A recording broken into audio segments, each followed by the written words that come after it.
Di suatu suku pedalaman ada seorang gadis yang bernama Naru. Naru adalah seorang pemburu hewan liar seperti rusa untuk dijadikan makanan bagi keluarga yang ada di dalam suku tersebut.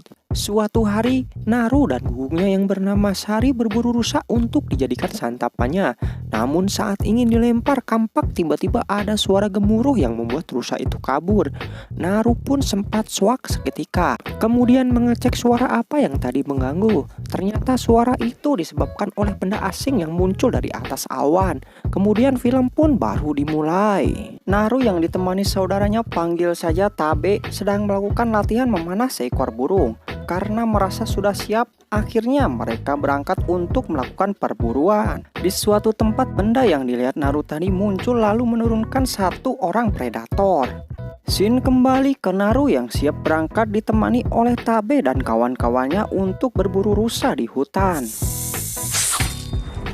Di tengah perjalanan, Guguk menemukan seekor ular yang dibunuh tadi oleh predator yang tanpa mereka sadari, mereka semua pun melanjutkan perjalanan lagi. Malam pun tiba. Naru menjelaskan kepada Tabe kalau di dalam hutan bukan hanya binatang saja yang menyerang, namun ada sesuatu yang lain. Tabe pun menghiraukan ocehan Naru seolah-olah tidak percaya kepadanya. Singkat waktu, perburuan singa pun dimulai. Saat mereka mengobrol untuk mengawasi singa, tiba-tiba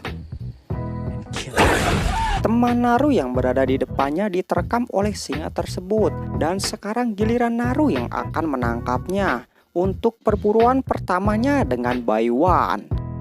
Saat terpojok, pandangan Naru pun teralihkan oleh sesuatu yang berada di dalam hutan, yaitu berwarna merah, sehingga singa berhasil menyerang sampai Naru terjatuh dan pingsan seketika.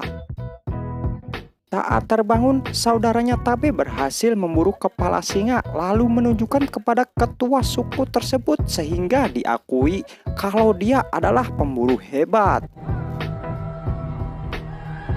Singkat cerita, pagi pun tiba. Naru yang penasaran atas kejadian tadi malam akhirnya memutuskan untuk dalam hutan dengan ditemani guguknya yang bernama Sari.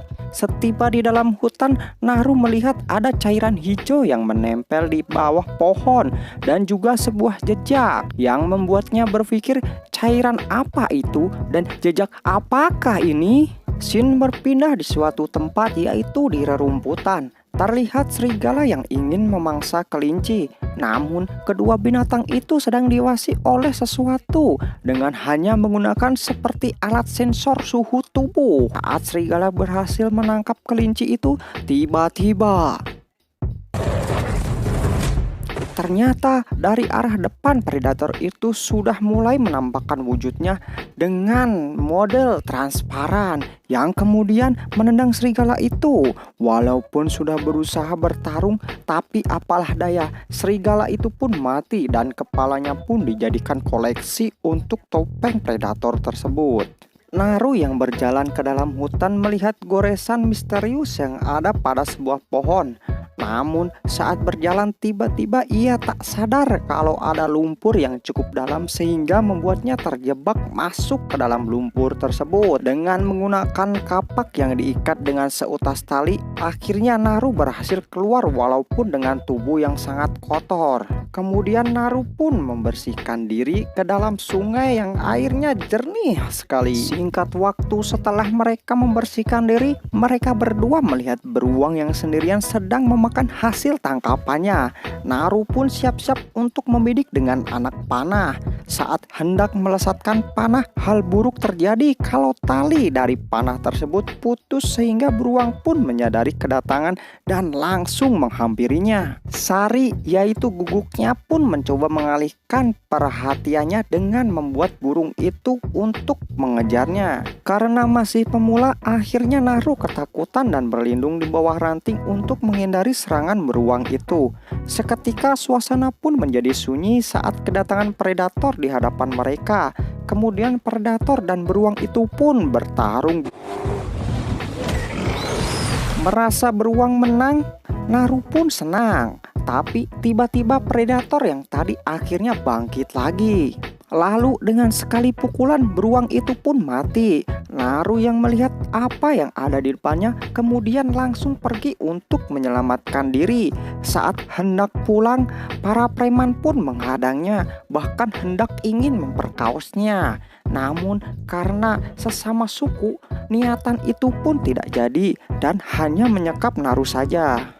Tiba-tiba mereka semua dikejutkan dengan suara seperti kodok bangkok yang membuat semuanya untuk membidik dari mana arah suara tersebut. Yang disangkanya suara seekor binatang, salah satu teman preman itu malah dibidik oleh predator dengan menggunakan sinar laser seperti mainan bocil FF. Lalu 3 busur anak panah pun nancep di tubuhnya seketika juga langsung koit di tempat. Predator pun menunjukkan dirinya di depan preman-preman itu.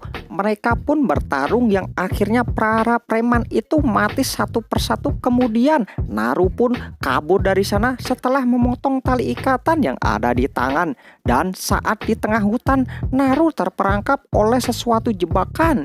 Kemudian dibuat pingsan oleh sekelompok orang yang membawa bedil. Saat terbangun, Naru melihat Tabe yang sudah ditangkap dan kemudian mereka melukainya supaya predator itu terpancing dengan aroma darah yang ada padanya. Pagi pun tiba, Naru dan Tabe pun dijadikan umpan untuk memancing predator itu datang dan preman yang baru tadi yang akan menangkapnya. Para preman di atas tadi yang melihat Naru dan Tabe berdua mereka akhirnya terbunuh juga oleh predator itu. Saat predator berjalan ke arah Naru dan Tabe, tiba-tiba dengan jebakan itu akhirnya mereka berhasil menangkap predator. Namun saat merayakan keberhasilannya, tiba-tiba hal tak diduga pun terjadi. Predator pun mengamuk dan menyerang mereka satu persatu. Betapa kejamnya serangan predator itu, seolah-olah orang yang dihadapinya hanya sebuah boneka saja. Karena pertempuran itu, Naru dan Tabe berhasil melepaskan ikatan tali yang ada pada mereka, kemudian meninggalkan para preman itu yang sibuk bertarung. Naru pun menuju ke sebuah tempat di mana tempat itu adalah pusat para preman tadi untuk menginap di dalam hutan. Mereka semua yang ada di dalam tempat itu pun dihajar habis-habisan. Namun ada satu orang yang selamat dan meminta bantuan. Setelah selesai, tiba-tiba predator itu kembali ke tempat mereka. Naru yang melihat Sari ingin menggigitnya predator itu, tiba-tiba Tabe yang menunggangi kudanya langsung membacok helm yang ada di kepala predator itu. Dengan pengalihan Tabe, Naru diam-diam memasukkan bubuk mesiu ke dalam pistol itu lalu menembakkan ke arah predator itu. Namun Tabe yang dari belakang dengan tombaknya langsung menusuknya. Walaupun sudah ditusuk dengan tombak, predator itu masih bisa bertahan dengan ilmu menghilang. Mereka berdua dipermainkan, lalu dari arah belakang tiba-tiba Tabe pun meninggoy. Kemudian Naru pun pergi untuk menyelamatkan diri dan menyusun strategi untuk mengalahkannya. Singkat cerita, Naru yang tiba-tiba berada di belakang predator yang tanpa disadarinya langsung menusuk kepalanya yang membuat helm predator itu terjatuh. Kemudian diambil Naru dan dibawa kabur. Saat di dalam hutan, semua jebakan yang dibikin oleh Naru pun sudah jadi. Singkat cerita, Naru yang sudah siap kemudian pergi ke atas, lalu melompat menggunakan kampak yang ada di tangannya untuk membacok kepala predator tersebut. Hendak ingin ditombak, Sari datang kemudian menggigit dan segera mungkin Naru berlari ke arah jebakan yang tadi disiapkan. Akhirnya salah satu tangan predator pun terpotong karena disebabkan senjata makan tuan yang diambil oleh Naru dari tangan predator tersebut. Dengan penuh percaya diri karena mengingat kematian saudaranya, Naru pun bertarung dengan sungguh-sungguh dibantu oleh Sari gugupnya yang sedang menggigit. Mereka pun saling kerjasama dan berhasil membuat luka di kaki sehingga predator pun terjerumus ke dalam lumpur tempat Naru di awal tadi terjebak. Kemudian Naru pun memancing amarah predator untuk menembaknya dengan senjatanya. Saat menembak serangan predator malah berputar lalu secara tidak sadar kalau laser yang ada di helmnya tadi terhubung dengan serangan itu, sehingga serangan predator malah kembali ke jangkauannya, di mana laser itu membidik yaitu sang ke kepala predator.